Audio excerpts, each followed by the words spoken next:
Hi, second grade friends. Today, before I read Humphrey, I'm going to read chapter 6. But before I read, I just want to remind you of something, that if you have a cell phone or your parents have one that you can use, you can also go on Raz Kids on your phone. We've been checking who's going on Raz Kids, and a lot of you are. So thank you so much for going on Raz Kids. It's a really, really great way to keep your reading level up. Remember when we always used to test your reading level during school? We don't want your reading level to go down, and the only way to make your reading level stay at its level is to practice, right? You have to practice reading books at your level. So Raz Kids is really the only place right now that you can get books at your reading level, because we can't go to the library. We can't go to the school library right now, right? So if you don't remember how to get on, just go on Google and type in R-A-Z, Raz Kids. And that very first link will put you on there. And then remember, you're going to go to Kids Login right here, and you're going to go to the green button, and then you can put your teacher's name in. Your teacher will know. If you don't know your teacher's code to get on, you can call your teacher or use the Remind app, or you can email them, and they will tell you your code, how to get on Raz Kids. But if you're going on there every single day, that's really, really going to help your reading level. Okay, and also listening to all of our videos and listening to all of our chapter books that we're reading for you. These are excellent ways for you to keep your reading level up, which I know you all want to do that, and you're doing a great job, okay? So let's check in with Humphrey today. Where is Humphrey? There's Humphrey, and we are going to read Trouble According to Humphrey. I believe we are on chapter 6. The difficulty with art. When we read chapter books, we have to usually go back to remember what happened yesterday, the last time that we read. So in chapter 5, let's take a peek at this page and see if we can remember what was happening yesterday. Oh, so remember Art? He's one of the kids in the class. He forgot to do his job. Do you remember what his job was? Yep. And then he asked the teacher, do I still get to bring Humphrey home this weekend? And she said, yes, I'll let you, but you have to make sure you do your job for the rest of the week. So here we go, chapter 6, the difficulty with art. On Friday, Mrs. Brisbane added up the points everyone had earned on their jobs during the first week. On the whole, my friends did well. Miranda had made up some of the points she'd lost. Heidi and Mandy lost a few points because they were overly enthusiastic about their jobs. In fact, several people weren't speaking to Mandy for handing out so many messy table notices, especially Tabitha, since all she had on her workspace was a pile of sharpened pencils, which Heidi had put there. It's not fair. I was only doing my job, Mandy complained. A little too well, said Mrs. Brisbane in her grumpy voice. AJ got full points for handing out papers. Tabitha collected homework every single morning, and Richie kept the plants watered, though there was an unfortunate puddle on the floor one day when he overwatered the plants. That plant needs a diaper, Kirk joked. That's pretty funny. Richie cleaned the water up right away and didn't lose any points. Near the end of the day, Mrs. Brisbane made job assignments for the next week.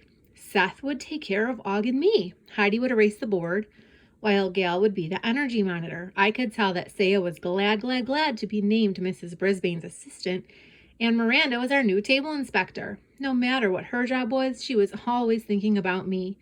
I heard her tell Seth, please be careful to check Humphrey's lock. Mandy grumbled when she was assigned to water the plants, but I don't think anyone heard her except for Og and me. When class was over, Mrs. Patel arrived to pick up Art and me. She's one of our room mothers and lends a hand whenever our class needs extra help. Or cupcakes, yum. I was thinking of not letting Art take Humphrey home until after our big math test next week, Mrs. Brisbane told her. And then I had an idea. Paul Fletcher has been coming into our room for math every day, and because he's so far ahead of his class, Paul, he lives right across the street, said Mrs. Patel. I know, and I was thinking that maybe if the boys studied for the test together, it might help Art. That's a great idea, Mrs. Patel answered. Paul hasn't been over for a long time. He and Art used to play together all the time. Mom, he's a whole year younger than me, Art protested. I don't play with little kids. He's 7 months younger than you. You used to like him a lot. Art stood there looking miserable. When I was a kid, Art, you have to do something to improve your math skills, said Mrs. Brisbane. I can recommend a tutor if you like. Absolutely. Let's get Art some help. He's a smart boy, you know. Mrs. Patel messed up Art's hair and made a face. I know, said Mrs. Brisbane. He's a nice boy, too. You know what? I think we should invite Paul over, said Mrs. Patel. I bet he'd like to get to know Humphrey, too. Yes, yes, yes, I squeaked. I wasn't exactly sure if Paul wanted to get to know me, but I certainly wanted to get to know him better. And maybe, just maybe, Mrs. Brisbane had a very good plan. I like plans a lot. We had to climb up many, many steps to get to Art's front door. Mrs. Patel wasn't much bigger than Art, so they each took one end of my cage and carried me up that way. They had trouble keeping my cage level, which meant I was sliding around like those ice skaters on Dobbs Pond. Except I'll bet they were more graceful than I was. I tried to grab onto something, my ladder, my wheel, the edge of my cage, but as soon as I reached out, the cage would tilt and I would slide to the opposite direction. Hang on, Humphrey, we're almost there, said Art. I was too weak to squeak. Somehow we got into the house where I was sat down on the table, more like banged down on the table, and Mrs. Patel took the blanket off my cage. Sorry, Humphrey, we did our best. She turned to Art. Why don't you straighten his cage out? Art bent down and laughed. It looks like a tornado hit. Mrs. Patel peered at me with sympathetic eyes. She reminded me of Miss Mac for a second. Are you okay, Humphrey? She opened the cage door and gently took me out. This woman knew how to handle hamsters. She stroked me gently with one finger while Art straightened out my bedding and put everything back where it belonged. I think I'll have to find a special treat for our guest, said Art's mom. Then we'll call Paul. Art leaned down and glumly stared at me. Humphrey, I had a big surprise for you. We're going to have a lot of fun, but now I have to sit around and do math with know-it-all Paul. Who? I squeaked. That's what some of the kids on the playground call him. Once I think they made him cry. I guess he can't help being smart, but I wish he wouldn't have ruined my weekend. Mrs. Patel came back with a big, juicy strawberry for me. I called Paul's mom, and she said she would love to come over tomorrow. Art acted as if he had just lost his best friend. He seemed so unhappy I couldn't even eat my strawberry. I hid in my shavings and saved it for later. In the evening, Mrs. Patel came home from work. Mr. Patel came home from work. He was a kind man in a gray suit, and he said I was a handsome gerbil. Art was paying attention for once and told his father that I am a hamster. Mr. Patel nodded and said, a handsome hamster. Do you know how to take proper care of him? Art showed him the guide that goes with my cage wherever I go home with students on weekends. Within minutes, Mr. Patel was reading the booklet cover to cover. Very interesting, he said. A few minutes and several pages later, he added, we must plan some stimulating activities for Humphrey. Stimulating activities? I like the sound of that. I jumped on my wheel and started spinning like crazy. He's certainly active for a nocturnal creature, Art's dad commented. Can I take him to my room? I don't think you should move that cage around too much. I'll hold him. Art opened the door to my cage. And you won't let him get away? I understand hamsters are quick and crafty creatures. Art's dad was a pretty smart guy.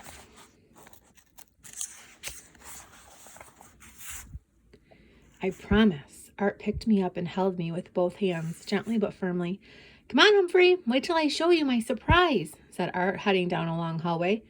In some ways, Art's room was like most rooms I've seen. A bedroom is basically a square box with windows and a bed. Sometimes there's a desk or a dresser. Art's room had all those things. In another way, his room was unlike any room I ever imagined, because just about every single inch was covered with tracks and bridges and houses and trains. Not big trains, but very small trains. There were open cars and passenger cars and cars I don't even know about because I'd only see trains in pictures. There was a big circle of track in the middle of the room with a bridge going across it. Inside the center of the circle was a town with houses and trees. On the edge of the town stood a red and white tent and a big wheel. What do you think, Humphrey? Art asked as he cut me into his hands and let me look around. It's unspeakably sensational. See that lake? Art pointed to a pool of actual water near the big wheel. That's Lake Patel. Blazingly brilliant, I shouted. Ever since I got the train set for my birthday, it's all I can think about. I'm going to have a town and amusement park. See, there's a Ferris wheel, and I'm going to put in a roller coaster and maybe a zoo. Isn't it great? Great, great, great, I squealed. It was great, but now I knew why Art wasn't paying attention in class and why he was doodling all the time. This is what he was thinking about, and I could see why. This world he'd created was fun with a capital F. Maybe this fun was also causing Art to fail, which didn't seem fair because you should be able to have fun without failing. Paul wasn't failing, but he didn't act like he was having a lot of fun either. This was all very confusing for a small hamster, but when a human has a problem, I always try my best to help, especially if that human is a friend. Later that night, I was back in my cage and Art was back in his room, probably working on his train layout. I was spinning on my wheel when I heard Art's parents talking. We have to do something. His grades are failing every day, Art's mom said. Art's dad thought for a while and replied, I don't understand. He's always been a bright boy. What does his teacher say? Well, she suggested a tutor. I think it's a good idea, even though I'm not sure all the tutors in the world would make Art pay attention in class. It's that train, Art's dad said firmly. I think we have to take it away from him. Once he started with that, his grades went down. I stopped spinning. It made me sad, sad, sad to think of Art losing the train that he loved so very much.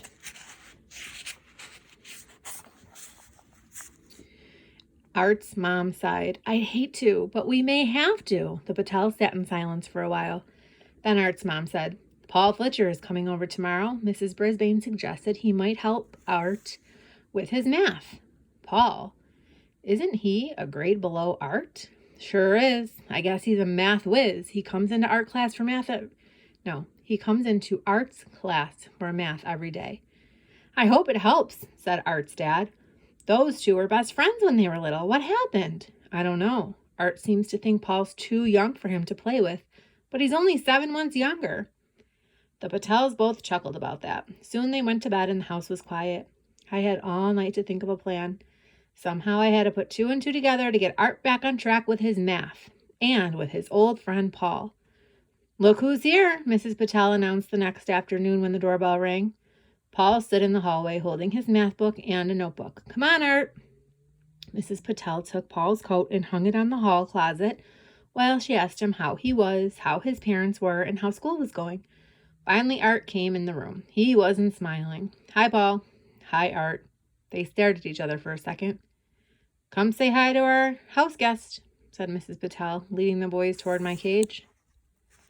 I jumped on my ladder and squeaked, Hi, hi, hi, it's Humphrey, said Paul. He was almost smiling, I think. That's right. I guess you know him from coming into room 26 for math, said Mrs. Patel. And speaking of math, why don't you boys settle in the kitchen and study? I'll fix you some hot chocolate. Neither of them moved. Art, said Mrs. Patel, take Paul to the kitchen. Art grudgingly led Paul to the kitchen and out of my sight. I could hear Art's mom say, Here's your hot chocolate, guys. Now you know how to study together? I thought we could work out a few problems, Paul said. Art didn't answer. I heard papers shuffling. I heard Paul and Art mumbling, but it was pretty clear there wasn't all that much happening in the kitchen. Mr. and Mrs. Patel were down in the basement. I heard her say something about organizing the boxes. There were occasional sounds from the kitchen. Once, when Paul made a suggestion to Art, I heard a piece of paper being crumpled up. I don't get it. I'm not like you, some kind of genius. Paul quietly said he wasn't a genius. He just liked math. I hate numbers. They're just squiggles on paper. They don't mean anything, Art burst out. Then things were very, very quiet. I had my plan, but it was risky. The last time that I left my cage, I'd caused some big trouble, especially for my friend Miranda. Still, I felt I had to take a chance in order to help Art. After all, he was my friend too. So I opened my good old lock that doesn't lock, grabbed onto the table leg, and slid down to the nice carpeting. I quickly darted under the table and made sure that no one was around. I could hear the boys in the kitchen, and I hadn't heard Art's parents since they went down into the basement. I took a big, huge breath and scampered across the living room, turned left in the hallway, and ran straight back to Art's room. Thank goodness the door was open, or my plan would have ended right then and there. The maze of train tracks looked much different from a hamster's eye level. There was many tracks going this way and that way, and a string of colorful cars attached to a big, shiny engine. My plan was a simple one, as most good plans are. I thought the boys would eventually find that I'd gotten out of my cage. They'd search for me and end up in Art's room. When Paul saw Art's amazing train layout, they'd start working on it together and remember how much they'd liked being friends a few years ago. Art would be willing to let Paul help him with math, and his grades would go up. We'd all live happily ever after. Except Miranda, of course. I was still feeling guilty about getting her in trouble. Maybe it wasn't such a simple plan after all. It was taking the boys a long time to discover that I was missing. I realized it could take them hours, or possibly they'd never notice that I was missing at all. I yearned for my comfy cage and offered so many fun things to do, like spinning on my wheel, climbing on my tree branch, swinging from my ladder, or dozing off in my sleeping hutch. I was feeling sleepy right then, and I saw a bed that was exactly my size. It wasn't really a bed, just an open car on the train. I scurried over to it and was easily able to pull myself up inside and settle down inside. Yep, it fit me perfectly. And what a thrill it was for me to be sitting in a train for the first time in my life. Ahead of me was a tank car made of gleaming metal. Ahead of that was a passenger car with a tiny plastic people looking out the window. Up in front was the powerful engine with a whistle on top. I was so excited to take a nap. I was too excited to take a nap. Instead, I stretched my paws, and as I did, I accidentally hit some kind of switch or lever. I didn't have time to see what it was because when I touched it, the train lurched forward and began to move around the track. Once I realized I was going on a train trip, I decided to sit back and enjoy it. I loved the way the train's wheels went clickety-clack on the track, and the way it traveled in a wide curve past the general store and the tall pine trees. The train picked up speed, and I could feel the breeze in my fur. Everything went dark, completely dark for a long time. At least it seemed long. A tunnel! I hadn't seen that coming. Oh my goodness, Humphrey. When I came out of the other end, the train veered left and began to climb up, up, up.